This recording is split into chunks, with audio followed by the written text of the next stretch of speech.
Hi friends, Backyard Gardener here. We are at the beginning of March, which means in Zone 9, it's time to start planting our seeds. So, I've got a product I want to review here today. Let's take a look at this. This is Jiffy's self-watering greenhouse kit. And the way it works is you've got, on the large one here, 70 peat pods that can absorb water and they will expand. They will get about yay big. And then we can put 2 or 3 seeds in each one and they will grow in here. We can add water in the corners. And there's a self-wicking mat underneath so that you're watering from the base so you won't beat them up when you water them. And also on the back of the package comes this grid so you can write down all the seeds and all the locations and know what you have in there. So we're going to give this a try. So first thing we need to do is add about 1.5 inches of water, which will make these puff up to be about 1.5 inches tall. And then we'll add water and seeds to those. And then when it's done, we put the lid on it, making a nice little greenhouse. We'll leave the lid on.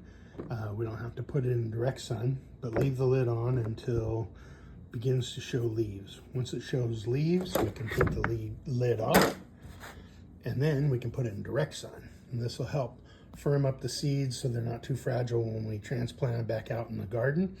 But I'm going to give it a shot. I'll let you know how it goes.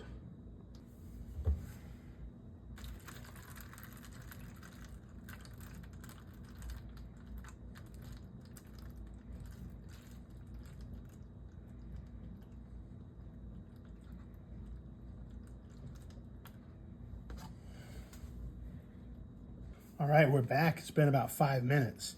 And look how these things have swollen up. And it's got the netting. We just peel that back a little bit. And we put 2 or 3 seeds in each one. And we'll germinate them in there. We'll add more water because it has definitely soaked up our water.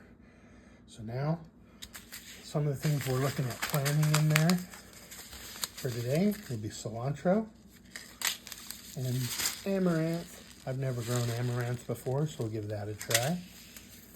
That's just some pretty little flowers we're gonna do.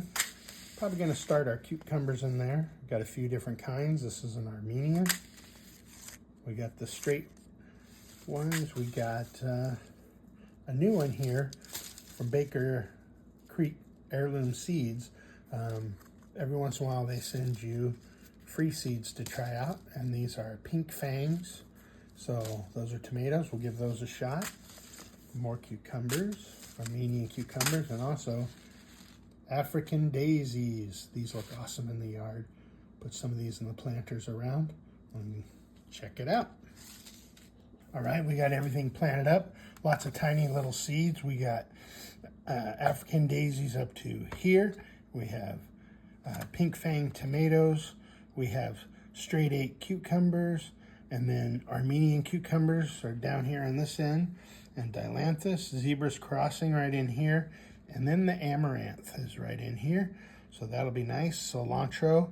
And this is summer squash. My mother-in-law said it's her favorite and won't grow it. So we're going to grow it for her this year. We got some bee balm in here, coxcomb, and basil right in there. So now we're going to add more water because it's soaked up all the water and wicked it up through the bottom. And so we'll keep it nice and moist, and then we'll put the lid on and have our own little greenhouse and get back to work, let it grow. All right. That was a great little project, a good way to start seeds, which seemed to be easier than doing it in a pot because some of those seeds, like the African daisies, and definitely the basil, are so small. I would lose them or wind up planting the whole bag in one little pile because too hard to find them. So anyway, the Jiffy greenhouse I got mine over at Lowe's, and Home Depot has them as well. And it was only $20 for one that plants 70 plants. So definitely worth doing. Good way to get started before the last freeze is over so that you'll have nice little plants to stick in the ground as soon as danger of frost is done. Hope you have a great day. Good gardening.